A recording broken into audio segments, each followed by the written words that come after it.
Satu saat iblis minta ketemu Tuhan. Tuhan, ketemu dulu. Yo, kenapa? Hai, saya mau berhenti jadi iblis ini. Kenapa kau bilang begitu? Hampir saya punya pekerjaan semua sudah diambil alih oleh manusia itu. Kau punya maksud apa? Yang korupsi itu manusia, Tuhan. Itu uang korupsi juga orang tidak bagi saya. Tapi orang bilang itu saya punya pekerjaan. Aku berkata kepadamu, kasihilah musuhmu, berbuatlah baik bagi yang membencimu, mintalah berkat bagi yang mengutuk, berdoa bagi yang mencacimu. Kalau pipi kirimu ditampar, berikan juga pipi kanan. Aku yang memilih kalian.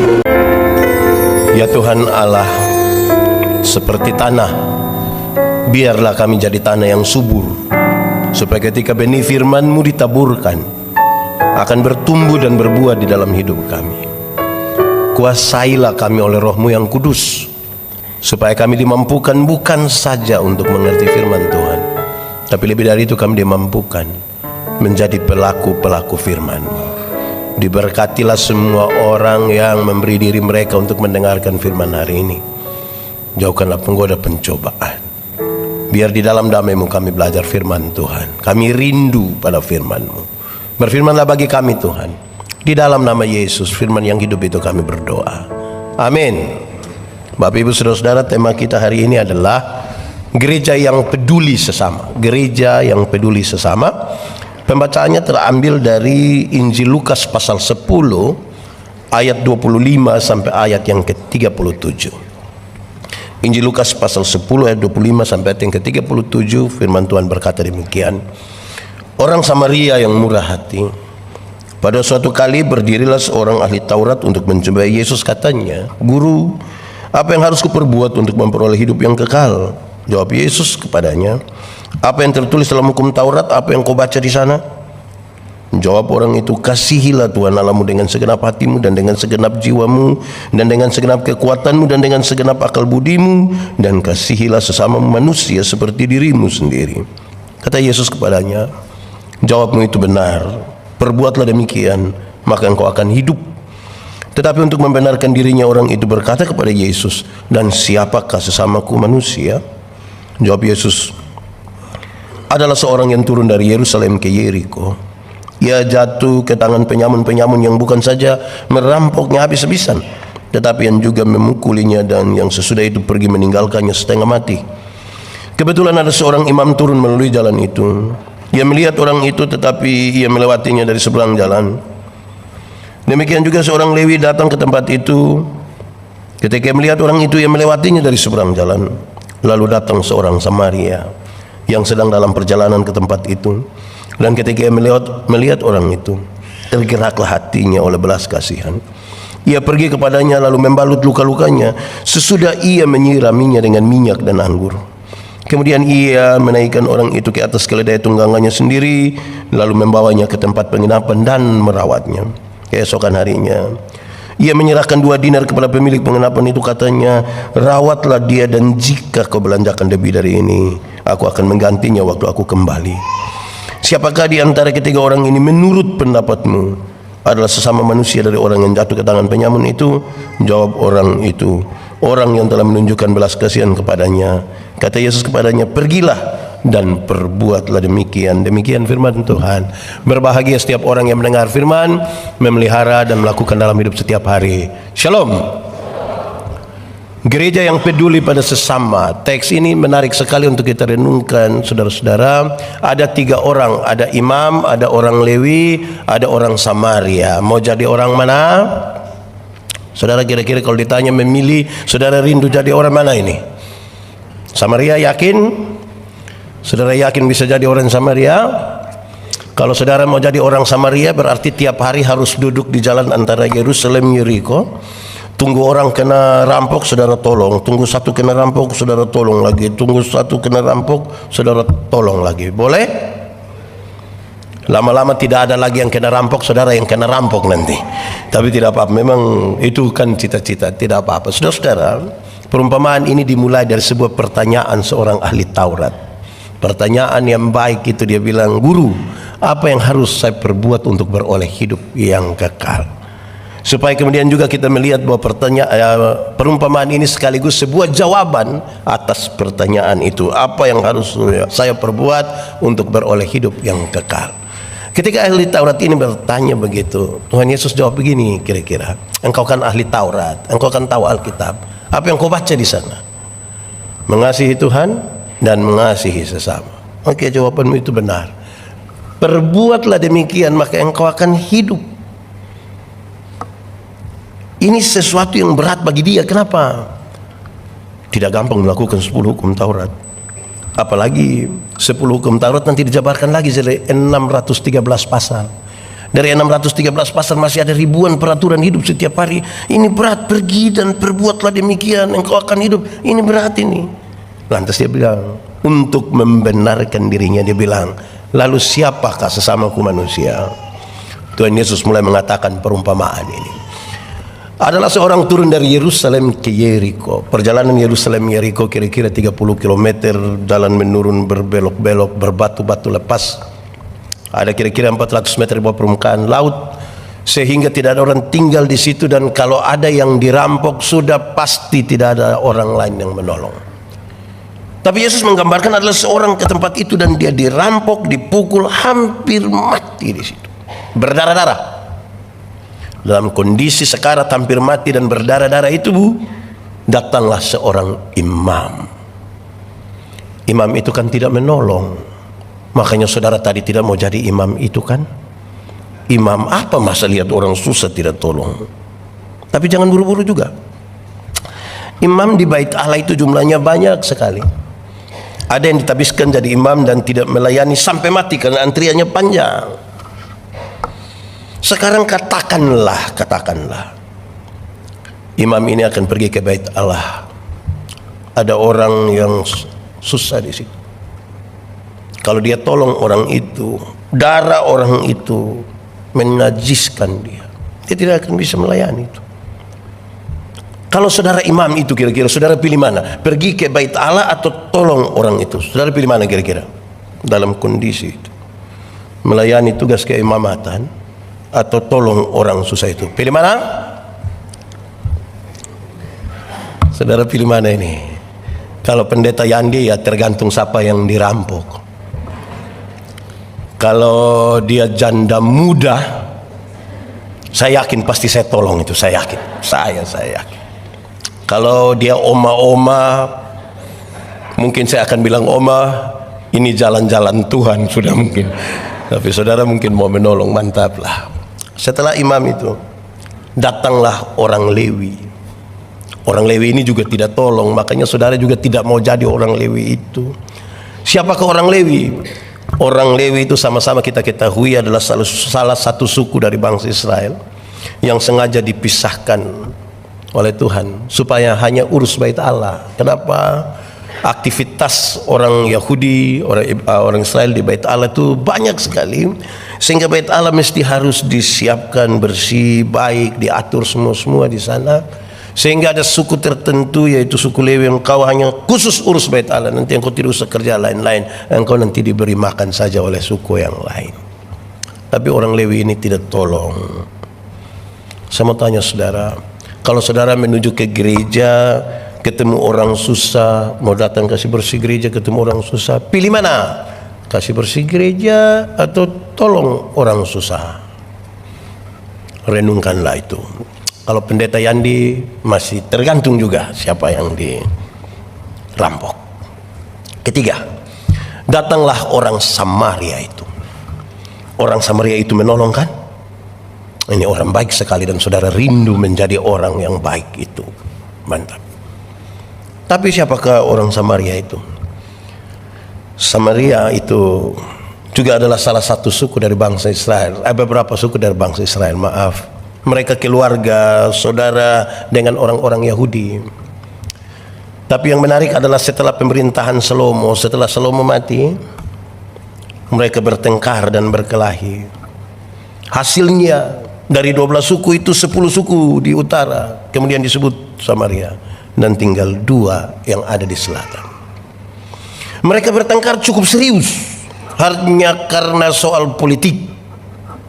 Siapa yang akan mengganti Salomo? Anak kandung atau anak tiri juga boleh. Ini yang mereka bertengkar. Dan waktu Yesus cerita perumpamaan ini, mereka baru saja bertengkar kira-kira 700 tahun. Memang agak lama ya bertengkar. Apa yang disentuh oleh orang Samaria dianggap najis oleh orang Yahudi. Oh, ini repot juga ini. Karena itu orang Yahudi tidak bergaul dengan orang Samaria. Tapi Yesus menggambarkan adalah ini orang yang kamu benci. Ini dialah yang melakukan tindakan kemanusiaan ini. Apa yang dilakukan oleh orang Samaria ini? Ada 7 hal. Ada 7 hal dia lakukan. Supaya sebentar keluar dari sini, yang gereja peduli kepada sesama, dia melakukan yang 7 hal ini, maka kemuliaan Tuhan nyata di tempat ini. 1, dia membersihkan luka-luka orang itu pakai anggur. Dia ambil anggur, dia kasih bersih luka-luka itu. Alkohol yang ada pada anggur itu diharapkan dapat membunuh itu kuman-kuman itu, supaya jangan sampai dia sakit lebih lagi, infeksi atau apalah begitu. Rupa-rupanya ini orang Samaria ini jalan kemana-mana dia bawa anggur. Di Jakarta ini ada yang jalan kemana-mana ada yang bawa anggur. Kemungkinan besar dia orang Samaria itu. Di kemana-mana bawa anggur ini, mau tolong-tolong orang ini, ya mantap. Kedua, dia oles luka-luka orang itu dengan minyak. Kemungkinan besar itu minyak zaitun. Karena salah satu fungsi terbaik dari minyak zaitun adalah menyembuhkan luka. Untuk 2 pekerjaan ini, apakah saudara bisa lakukan itu? Karena akan jadi gereja yang peduli pada sesama. Pasti bisa kan? Tapi dibutuhkan sedikit hati-hati untuk membersihkan dengan anggur dan mengoles minyak. Butuh sedikit hati-hati. Pasti dia pakai kapas terus dia bilang, tahan sedikit ya, tahan sedikit. Tidak mungkin dia bilang, makanya jangan jalan tengah. Tidak mungkin dia bilang begitu. Dibutuhkan sedikit. Bisa?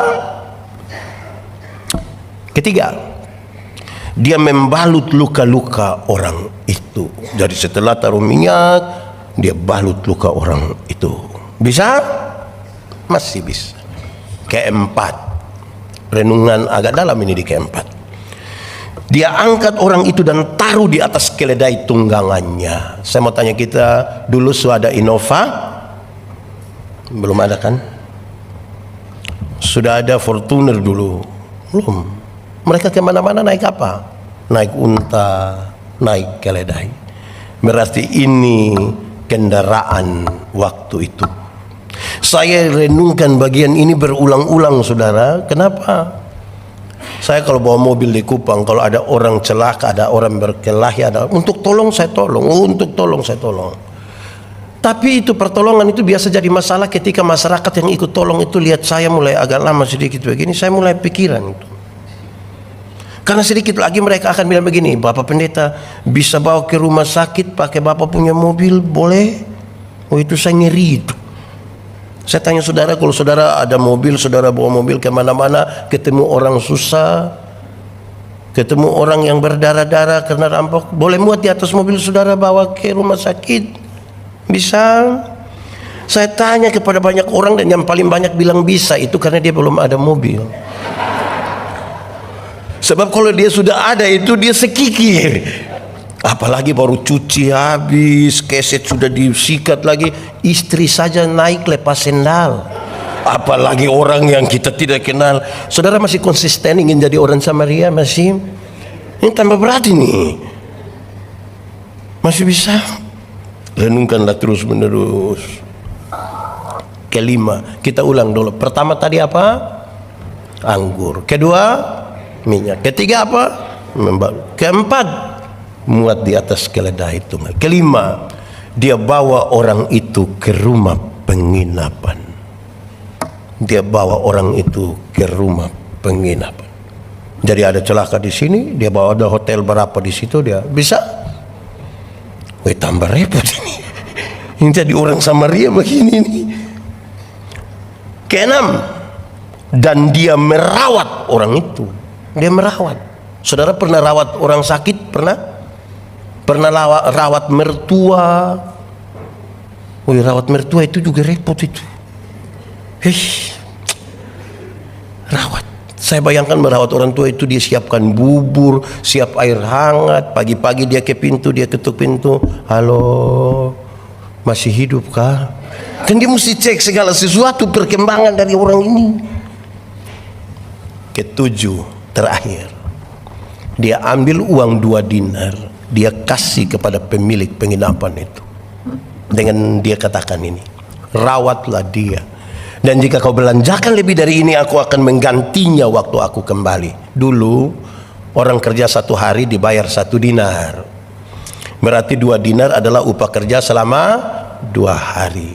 Upah kerja 2 hari, keuntungan toko 2 hari, ambil kasih di orang susah. Bisa?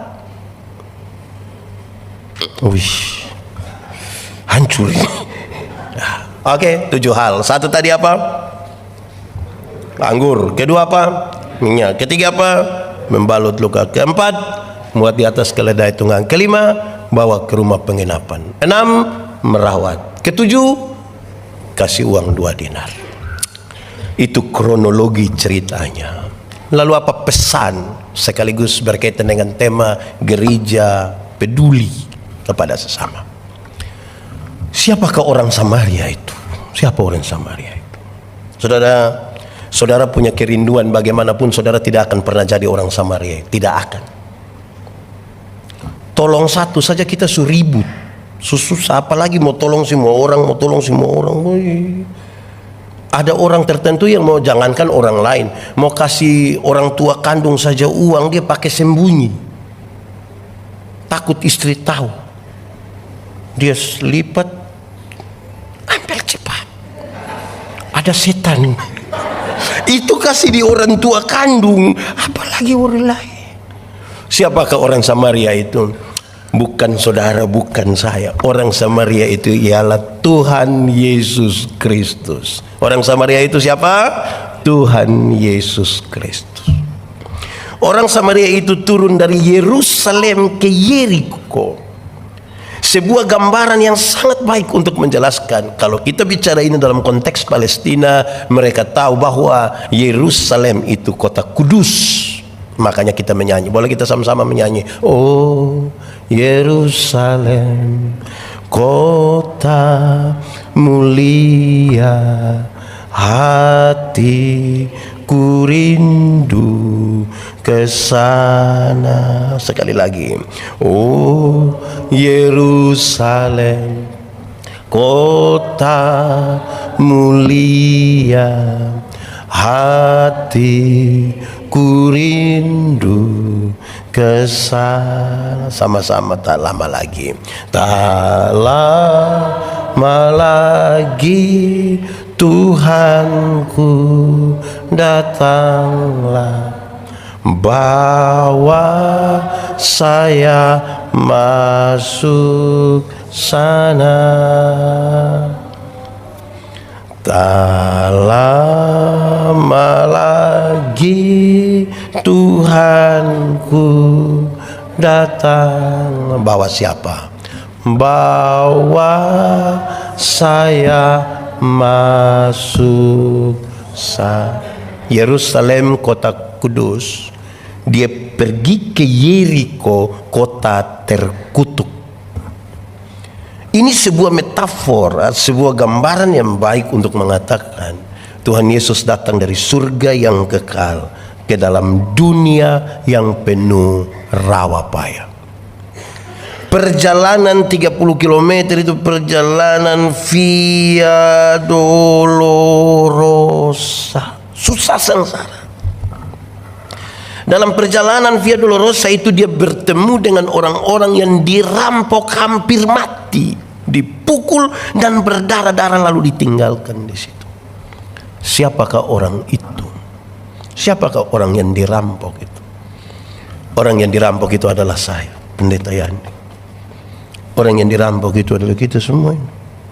Kitalah orang-orang yang dirampok, dipukul, hampir mati dan berdarah-darah di situ, sekarat, ditinggalkan. Apa Siapa yang merampok kita? Siapa yang merampok kita? Saya tanya kepada banyak orang, siapa merampok kita dalam perjalanan Yerusalem, Yeriko? Banyak yang bilang iblis. Saya bilang, jangan cepat-cepat bilang iblis juga.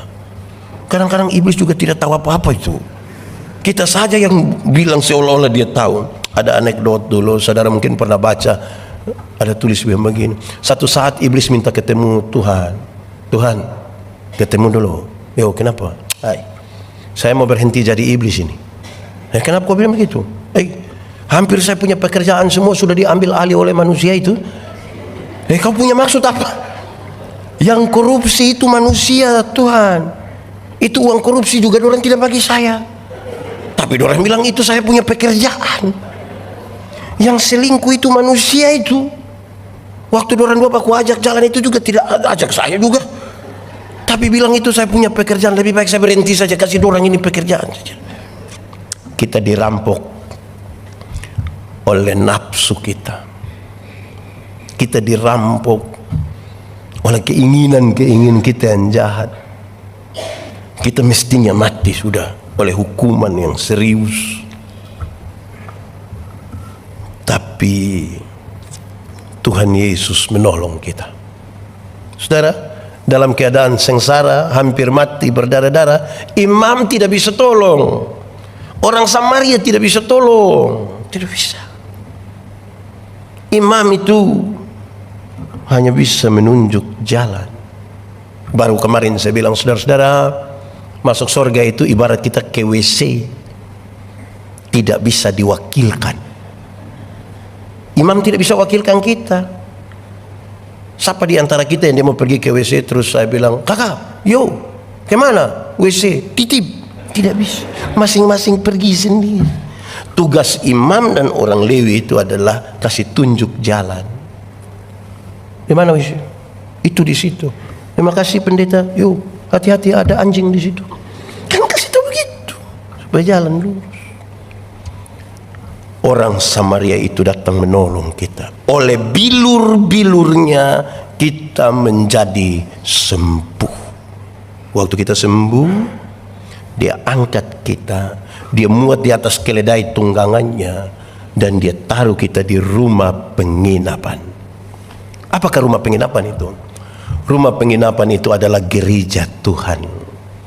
Rumah penginapan itu adalah orang-orang yang sudah Tuhan selamatkan, itu dia titip di gereja. Titip itu rumah penginapan. Tapi sayang, ada banyak orang meninggalkan rumah penginapan. Ada banyak orang suka pindah-pindah penginapan. Ini hari di penginapan ini, besok di penginapan itu. Ini orang susah ini. Dia titipkan 2 dinar kepada rumah penginapan itu. Saudara, gereja yang mengurus sehabis-habisnya orang-orang yang Tuhan titipkan kepadanya, gereja itu diberkati. Tapi kalau gereja tidak mengurus orang-orang yang Tuhan titipkan kepadanya, gereja itu tidak diberkati. Pak, tidak diberkati, bagaimana kami punya persembahan miliaran rupiah itu? Yang nanti tersimpan saja di bank. Kita bertengkar terus soal itu. Lalu tidak mengurus mereka. Karena mereka masih ada di dunia. Kemarin waktu ibadah di kantornya Pak Yudi, saya tanya, surga lebih baik atau dunia lebih baik? Boleh jawab, surga lebih baik atau dunia lebih baik? Surga, yakin? Amin. Betul-betul surga lebih baik. Iya, kalau begitu siapa mau pergi sekarang? Ada yang mau pergi sekarang ke surga? Boleh? Aduh Pak, jangan Pak, anak-anak masih kecil. Kita belum pergi ke surga yang lebih baik dari dunia karena belum waktu Tuhan. Tapi tanda-tanda kerajaan surga itu mesti terjadi di dunia, di mana kita tinggal, di gereja di mana kita bersekutu, di rumah di mana kita tinggal. Kerajaan surga itu berkaitan dengan pemerintahan Allah. Kalau Allah bertahta, Allah memerintah atas gerejanya, kasih pasti ada. Kepedulian satu dengan yang lain pasti ada. Saudara tidak hidup untuk dirimu sendiri, tidak. Dia titip 2 dinar. Saudara-saudara, Tuhan Yesus, kepala gereja, telah menunjukkan itu. Telah menunjukkan itu. Terus dia tanya kepada orang ini, menurut pendapatmu, siapa sesama manusia dari orang yang dirampok? Ini kan pertanyaan, jawabannya gampang sekali, tidak perlu tanya ahli Taurat juga, semua orang bisa tahu. Tapi pertanyaan itu sangat-sangat penting atas orang itu. Kenapa? Karena itu pertanyaan yang menjungkir balikan cara berpikir orang Yahudi sejauh itu. Kenapa? Orang Yahudi pikir keselamatan datang dari Yahudi. Dengan melakukan 10 hukum Taurat dan penjabarannya, mereka tidak butuh lagi orang Samaria itu. Mereka akan masuk surga dengan gampang-gampang saja. Pertanyaan itu sekarang membentuk sebuah pengertian baru. Kamu tetap butuh orang Samaria itu. Tetapi yang kedua, pertanyaan itu sekaligus mau mengukur seberapa jauh perjalanan orang-orang yang punya aktivitas rohani ini dengan Tuhan. Nanti kita bicara tema, tapi saya bicara duluan ini. Saudara, aktivitas rohani yang tinggi apakah kemudian itu sama dengan kita sudah berjalan dengan Tuhan? Belum tentu. Saudara mungkin hadir dalam semua ibadah, bahkan mungkin saudara maha hadir. Seluruh ibadah saudara hadir, lansia hadir, sekolah minggu hadir, pemuda hadir, kaum bapak, saudara hadir semua, tidak apa-apa. Tapi aktivitas rohani yang tinggi itu sama dengan sudah bersama dengan Tuhan? Belum tentu.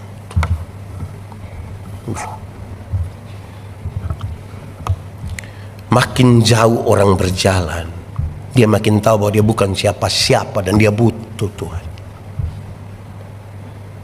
Saudara pernah ke pantai? Saudara kalau main-main di pantai itu kan, apalagi pergi sama teman angkatan yang waktu reuni itu, saudara kan air hanya sampai betis. Bisa sambil siram-siram, bisa sambil tendang-tendang, sambil berteriak, sambil bilang, oke, foto-foto dulu, foto-foto. Itu di pinggir pantai.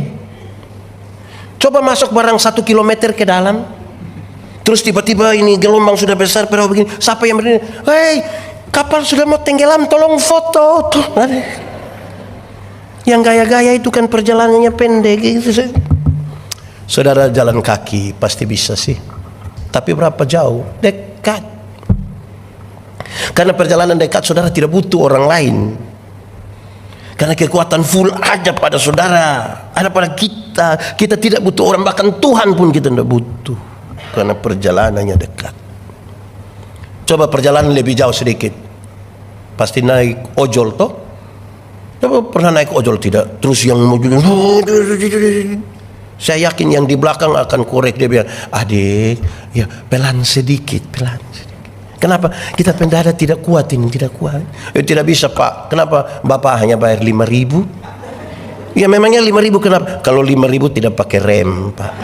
10.000 boleh pakai rem, tapi kalau 5.000, artinya makin jauh berjalan kita mulai ada rasa takut-takut sedikit.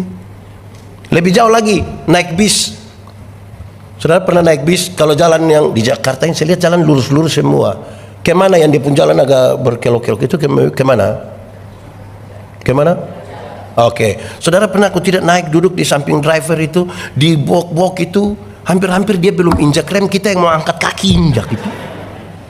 Lebih jauh kita mulai rasa, oh, bukan siapa-siapa ini. Lebih jauh lagi, naik kapal laut. Pernah naik kapal laut saudara? Saudara, saya melayani kira-kira 5 tahun di Sabu, satu pulau di bagian selatan. Itu laut Sabu itu memang terlalu bergelora itu laut. Tidak ada musim baik di situ.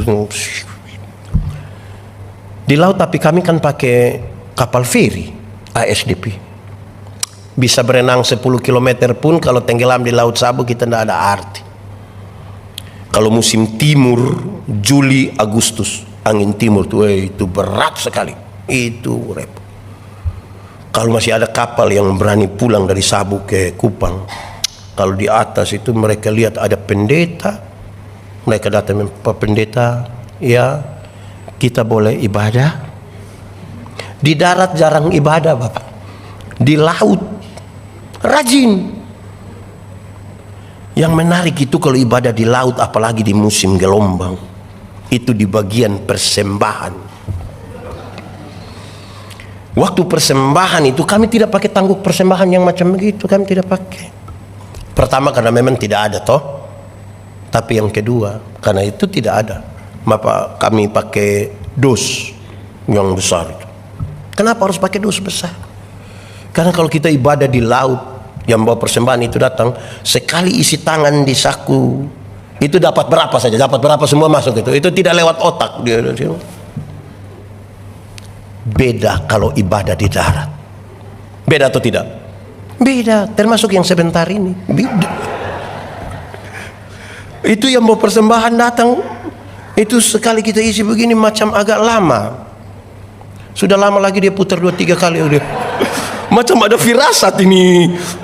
Terus dia angkat persembahan, dia isi, yang mau persembahan sudah lewat baru dia kaget. Kenapa? Tadi saya isi yang merah.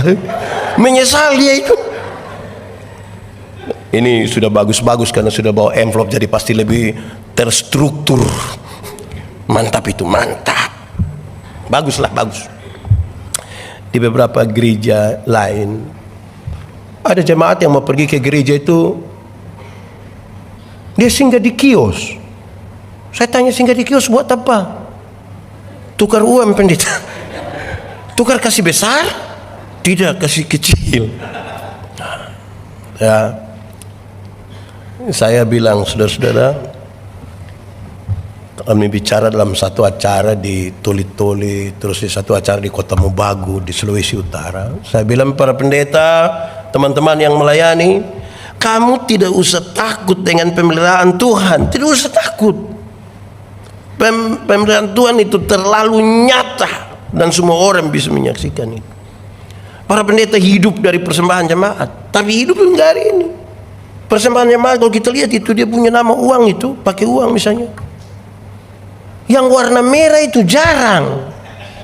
Yang ada gambar proklamator itu. Yang paling banyak masuk di kampung itu yang gambar Patimura, pahlawan. Terus berjuang. Saya lanjut, saya bilang, kenapa Patimura pegang pedang begini? Karena ada yang dia sampai lipat-lipat, remas-remas begini sampai pedang Patimura hampir patah. Jadi dia, tapi jangan takut dengan pemeliharaan Tuhan. Ini pendeta yang disengaja khotbah supaya sebentar ada persembahan banyak. Dia tidak. Saudara tahu, salah satu tiang utama dari gereja adalah diakonia,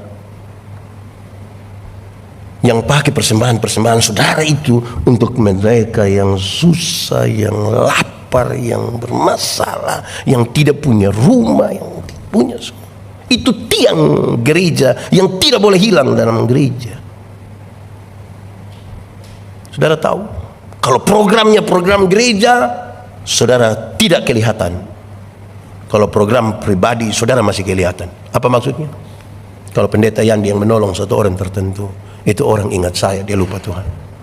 Tapi persembahan saudara-saudara kasih di gereja, gereja mengatur untuk diakonia, ini, itu, dan lain sebagainya.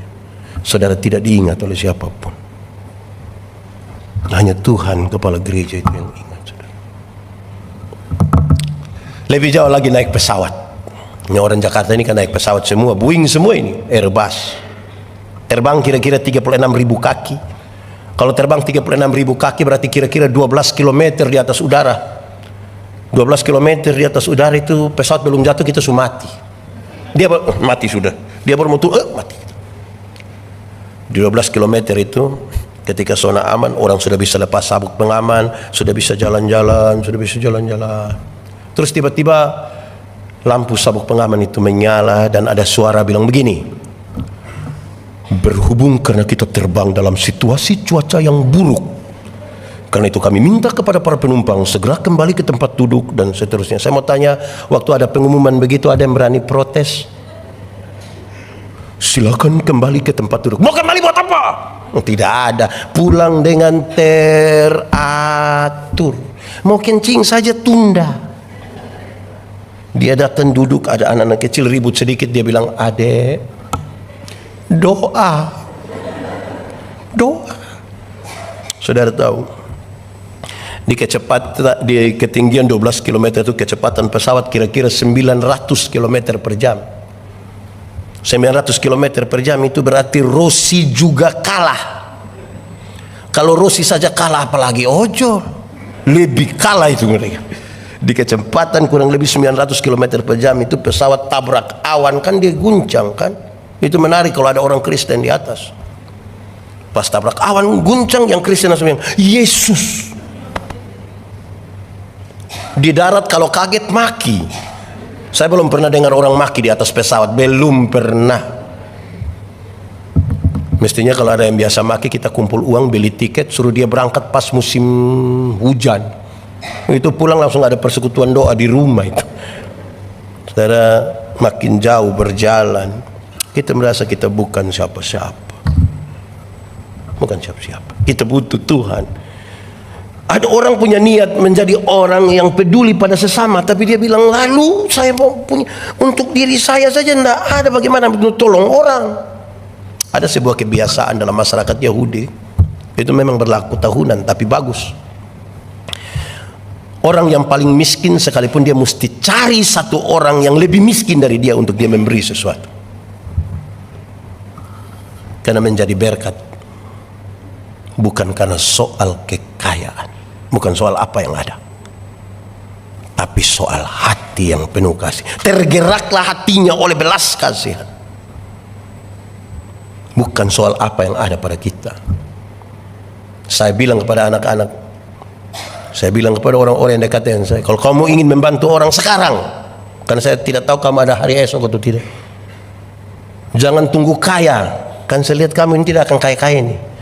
Yang sekarang ini berbagilah dengan sukacita. Pak Pendeta, tapi kita tidak ada. Aduh, ada dua orang menghadap Tuhan minta karunia. Ternyata di Tuhan tinggal dua karunia. Satu karunia memberi, satu karunia menerima. Orang pertama cepat-cepat ambil karunia menerima. Tinggal karunia memberi. Orang kedua dia kan sudahlah dapat karunia memberi. Lewat 20 tahun kemudian mereka bertemu di satu perapatan jalan di lampu merah itu. Saya tidak khotbah soal teologi sukses ya, ada poin yang saya mau sampaikan. Di perapatan jalan itu mereka dua saling lihat begini. Yang punya karunia memberi itu dia ada di atas mobil mewah, satu tanda sukses. Yang punya karunia menerima itu ada lagi duduk minta-minta begini. Jadi waktu orang gua baku lihat begini, kawan, perasaan waktu itu kan kau dapat karunia memberi, kenapa sekarang lebih sukses dari saya? Terus dia bilang begini, kawan, karena Tuhan Allah tahu saya selalu harus memberi, maka kepada saya Tuhan berikan lebih. Karena engkau mau kasih orang kan, engkau juga tidak ada ini supaya engkau bisa kasih orang. Tapi kawan ini kan dapat karunia menerima, jadi di mana-mana hanya begini, jadi tolong saya. Saudara, kita tidak akan pernah susah karena kita peduli dengan orang lain. Saudara jangan percaya yang saya omong, tapi lakukan saja yang saya bilang ini. Menurut saudara bisa buktikan. Sebab kalau saya bicara, saudara akan bilang hanya dua kata yang saudara bilang, separuh akan bilang amin. Saudara tidak akan miskin hanya karena menolong orang. Separuh akan bilang amin, separuh akan bilang masa. Dan lakukan saja supaya kita bisa tahu apa yang pendeta omong itu betul atau salah. Itu mesti dilakukan, mesti dilakukan. Ada berkat atau tidak? Pasti ada. Saudara, saya punya satu pengalaman pelayanan. Kami mau buat KKR di satu tempat. Di atas ladang tempat orang menanam sorghum dan kacang hijau. Dorang buat panggung di situ. Panggung memang Allah di kampung, jadi kayu-kayu besar ditanam kira-kira 1 meter, siap dia punya rangka. Terus nanti mau taruh bebak ini apa? Bebak, Pak Daud bantu saya, bebak itu apa lagi? Itu biasa dari tuak, dari itu di kadang-kadang orang pakai bikin plafon rumah. Saudara tahu, rangka sudah siap, tapi tidak ada bebak yang mau taruh di atas. Jam 6 sore akan KKR. Sekarang sudah jam 2. Pendeta juga gugup ini. Mau naik di mana itu, hanya lubang-lubang begitu. Penanggung jawab gereja itu dia memilih, pendeta saya pulang dulu. Saya dalam hati, ini orang kita pusing dia minta pulang. Bapak mau pulang buat apa? Mama ada ke Kupang pendeta, anak-anak sendiri di rumah, biar saya pulang dulu. Dia pulang, saya juga pulang. Saya persiapannya malah mau ke KKR ini. Jam 6 saya datang. Sudah siapkan semua dengan baik di atas. Saya sangat kaget, kok bisa itu terjadi. Datang satu orang ibu, istri dari penanggung jawab gereja itu. Dia bilang ke saya, Bapak pendeta, kenapa? Saya suami bongkar kami punya plafon untuk taruh di sini. Plafon rumah dia bongkar untuk taruh di situ. Saya memulai khotbah itu dengan mengatakan, tidak akan terjadi kelaparan di negeri ini. Saudara akan melihat panen yang berlimpah-limpah di negeri ini. Kenapa? Karena di atas ladang tempat di mana kamu akan menanam sorghum dan kacang hijau. Di tempat itu ada ketulusan bagi sebuah pelayanan.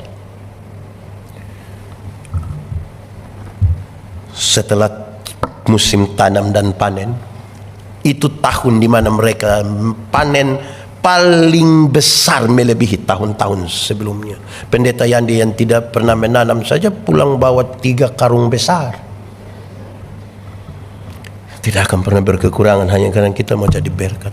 Hidup itu jadi berkat. Kita menyanyi dulu. Oh Tuhan, pakailah hidup selagi aku masih kuat, bila saatnya nanti ku tak berdaya lagi, hidup ini sudah akan ada satu waktu saudara tidak berdaya lagi.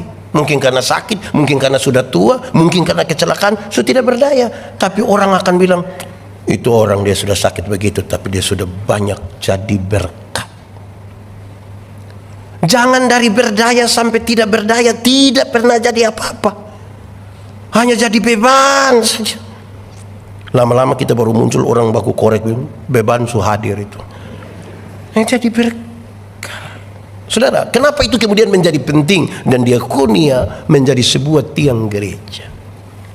Saudara, waktu Yesus tanya dia, siapa sesama manusia dari orang yang dirampok itu? Kan dia langsung bilang, orang yang menunjukkan belas kasihan. Apa jawaban Yesus?